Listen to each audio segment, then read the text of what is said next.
बात करते हैं पाकिस्तान की, क्योंकि हमारा पड़ोसी मुल्क पाकिस्तान आज अपनी आजादी का जश्न मना रहा है। कल हिंदुस्तान भी अपनी आजादी की 75वीं सालगिरह मनाएगा, लेकिन दोनों देशों में एक बुनियादी फर्क है और वो फर्क है नफरत और अमन का।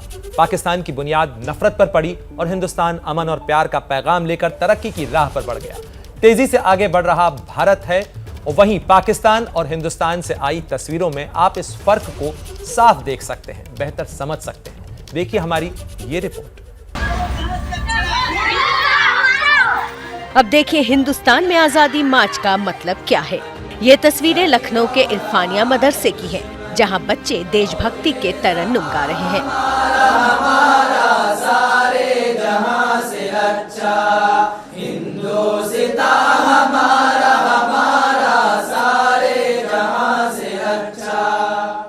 आज़ादी का अमृत महोत्सव का आयोजन यूं तो पूरे देश में हो रहा है, लेकिन उत्तर प्रदेश में ऐसा नहीं है कि ये सिर्फ महानगरों तक सीमित है। छोटे छोटे शहरों में भी इस तरह की तैयारियां चल रही हैं और ख़ास तौर पे मदरसों में बड़े स्तर पर तैयारियां देखी जा रही हैं। ये जो मदरसा है, इस मदरसे में बच्चों ने रिहर्सल में भारत का नक्शा यहाँ पर तैयार किया है और साथ ही इस नक्शे के बीच में लड़कियां झंडे के शक्ल में दिखाई दे रही हैं, तिरंगा लहरा रहा है। और ये मदरसा खास इसलिए भी है क्योंकि आमतौर पर मदरसों के जो बच्चे होते हैं उसमें कुर्ता पजामा में बच्चे दिखते हैं और लड़कियां बहुत कम दिखती हैं, लेकिन आप देखिए कि इस भीड़ में सबसे ज़्यादा नंबर्स लड़कियों के हैं। तो लड़कियों और ऐसे में जब भारत और पाकिस्तान अपनी आजादी की 75वीं सालगिरह का जश्न मनाने की बात कर रहे हैं, उत्सव में लगे हैं, ऐसे में कई बुनियादी सवाल अब भी बरकरार हैं। हम रुख करना चाहेंगे, आरजू काजमी है, पाकिस्तानी पत्रकार हैं, हमारे साथ जुड़ गई हैं। साथ ही कर्नल दानवीर भी हैं हमारे साथ और दोनों से बात करेंगे। आरजू, सबसे पहले मैं आपका रुख करना चाहूंगा, क्या नजरिया पाकिस्तान यही है जो पाकिस्तान की सड़कों पर नजर आ रहा है? सर तन से जुदा के नारे, लब्बैक पाकिस्तान, जिसके आगे पाकिस्तान का निजाम इतना कमजोर नजर आ रहा है। कट्टरपंथ, आपको नहीं लगता कि पाकिस्तान के लिए एक बड़ी समस्या है? जी बहुत शुक्रिया सबसे पहले इनवाइट करने का। बिल्कुल पाकिस्तान में ये सब कुछ हो रहा है, लेकिन शुरू से ऐसी बात नहीं थी। जब क्रिएट किया गया पाकिस्तान को तो कुछ साल तो ठीक ही चला था, लेकिन उसके बाद तकरीबन लास्ट 50 ईयर्स से हम ये देख रहे हैं कि इस किस्म के लोग बढ़ते चले जा रहे हैं। कई लोगों ने इसके ऊपर आवाज़ भी उठाई, बात करने की कोशिश भी की, और यहाँ तक कहा जाता है कि जिसमें तहरीक लगाओ, चाहे वो तहरीक लब्बैक पाकिस्तान हो, चाहे वो तहरीक तालिबान पाकिस्तान हो या तहरीक इंसाफ हो, ये सारी जो पार्टीज़ होती हैं, जो ग्रुप्स होते हैं, ये ज़्यादातर कहा जाता है कि इस्टेब्लिशमेंट ने खुद क्रिएट किए होते हैं। और उसकी कई रीजंस हैं, कई वजह हैं जिसकी वजह से क्रिएट करते हैं, चाहे वो पॉलिटिकल पार्टी हो या कोई रिलीजियस पार्टी। अब हो ये रहा है कि यहाँ पे कंट्रोल करने की कोशिश की जा रही है, लेकिन जाहिर है 50 साल से हमने जिन लोगों को बढ़ावा दिया, जिन्हें हमने खुद बनाया, अब वो हमारे काबू में नहीं आ रहे हैं। और मुझे बहुत अफसोस है ये वीडियोस देखकर, मैंने सोशल मीडिया पर भी देखी हैं जो अभी आपने दिखाई हैं। और एज अ पाकिस्तानी मैं ज़रूर चाहूँगी कि अगर इस्टेब्लिशमेंट चाहे यहाँ की पाकिस्तान की, तो वो इन लोगों को कुछ ही वीक्स में कंट्रोल कर सकती है।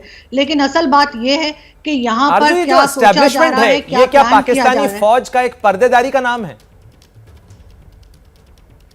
देखिए, एस्टैब्लिशमेंट तो वैसे हर कंट्री में होती है, ऐसा नहीं है कि सिर्फ पाकिस्तान में ही है, लेकिन सिर्फ बात इतनी सी है कि यहाँ पे वो ज़्यादा ताकतवर है, चाहे वो कोई पॉलिटिकल पार्टी हो या कोई भी उससे ज़्यादा। जाहिर एस्टैब्लिशमेंट का मतलब हमारी फौज से है, और ये सब पार्टीज़ जो हैं जिनके मैंने नाम लिए और कई दूसरी, ये खुद ही क्रिएट की हुई हैं। और पहले इरादा तो यही था कि ये शायद अफ़गानिस्तान में या किसी भी दूसरी कंट्री में जाके इनसे काम लिया जाएगा। अब हुआ ये है कि होते होते ही हमारे गले पड़ गए हैं। मगर जैसा मैंने कहा कि जिन लोगों ने इन्हें क्रिएट किया है, वो अगर चाहें तो इनको कुछ ही वीक्स में कंट्रोल किया जा सकता है। और अभी भी अगर आप देखें, कुछ टाइम पहले खादिम हुसैन रिजवी जो TLP के हेड थे, वो जिस वक्त आके इस्लामाबाद में बैठा करता था, को 2 दिन के अंदर वोट भी जाया करता था। तो इस्लामाबाद जो है वो मेन सिटी है, कैपिटल है, यहाँ पे आके इस तरह से कोई प्रोटेस्ट नहीं कर सकता जब तक के इस्टेब्लिशमेंट इजाजत ना दे। वो जैसे आते थे वैसे ही उठ के वो लोग चले भी जाते थे। साफ मतलब है, जिन लोगों ने भेजा उन्हीं ने वापस बुला लिया। तो यही चीज यहाँ पे चल रही है। और अगर जैसे ही बिल्कुल आरजू, यानी सीधे तौर पर ये कठपुतलियां हैं जिनके तार जो हैं वो एस्टैब्लिशमेंट के हाथों में है। कर्नल दानवीर का भी रुख करना चाहूंगा। कर्नल दानवीर, आरजू जिस तरीके से कह रही हैं कि ये तो कठपुतलियां हैं जिनके तार जो हैं वो एस्टैब्लिशमेंट के हाथों में है, लेकिन आज संकट इस चीज को लेकर भी तो है, क्योंकि ये कठपुतलियां केवल जो कट्टरपंथ है वो केवल पाकिस्तान की हदों तक सीमित नहीं है, बल्कि भारत समेत दुनिया के कई देश इसको झेल रहे हैं और ये एक्सपोर्ट हो रहा है पाकिस्तान से।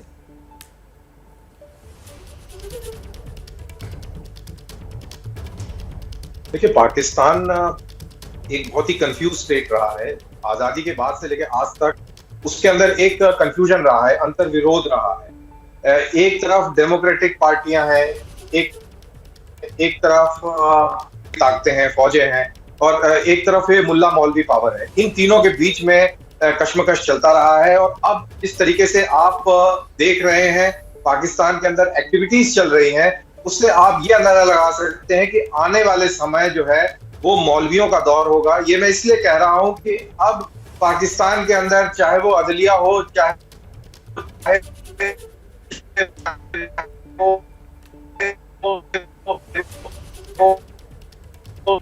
कर्नल दानवीर, कुछ ऑडियो डिस्टर्बेंस आ रहा है आपकी तरफ से, हम एक बार फिर संपर्क करने की कोशिश करेंगे, लेकिन आरजू हमारे साथ लगातार जुड़ी हुई हैं। आरजू, जिस तरीके से यह सवाल बरकरार है कि पाकिस्तान मिलिट्री और मॉस्क इस दोनों के बीच में, मस्जिद और फौज दोनों के बीच में फंसा हुआ है और अपनी स्टेबिलिटी अभी तक तलाश रहा है, क्या आपको नहीं लगता कि पाकिस्तान की आवाम के लिए एक बड़ा संकट है? अंतर्राष्ट्रीय स्तर पे पाकिस्तान की साख जो कुछ उसे झेलना पड़ रहा है, आवाम कब इसके खिलाफ खड़ी होगी? देखिए, एक बड़े अफसोस की बात है, एज अ पाकिस्तानी मुझे यहाँ पर ये कहना पड़ रहा है कि अवाम भी बहुत हद तक इन लोगों को सपोर्ट कर रही है, और वो भी तकरीबन इसी माइंडसेट की बन चुकी है। मेजॉरिटी की मैं बात कर रही हूँ, सबकी नहीं, लेकिन इसी वजह से ये लोग बढ़ते जा रहे हैं। आप देख सकते हैं इनके साथ जो क्राउड जमा हुआ है कितना ज़्यादा है। अगर आप किसी आम पॉलिटिकल पार्टी या किसी जगह, इवन अगर एजुकेशन फील्ड में कोई इस तरह का प्रोटेस्ट करना चाहे, इस तरह की कोई रैली करना चाहे, बहुत कम लोग आपको नजर आएंगे। तो अनफॉर्चुनेटली इस तरह की तादाद हमारे यहाँ बढ़ गई है, जिसको कंट्रोल करना मुश्किल है। शुक्रिया आरजू, इस तमाम जानकारी के लिए, हमें वक्त देने के लिए और इस चर्चा में भाग लेने के लिए। क्या मजबूरी है मेरी, बताइए। मैं अभी आपको बताती हूँ कि मैंने ओए होए होए होए, नमकीन के चटकारे लेते हुए टकटकी मार के डिबेट शो को पॉज रिपीट कर करके देख रहे हैं जोगिंदर जी। इनकी तरह आप भी देखें अपने फेवरेट डिबेट्स को रिपीट कर, और डाउनलोड कीजिए एबीपी लाइव ऐप अपने स्मार्ट टीवी पर।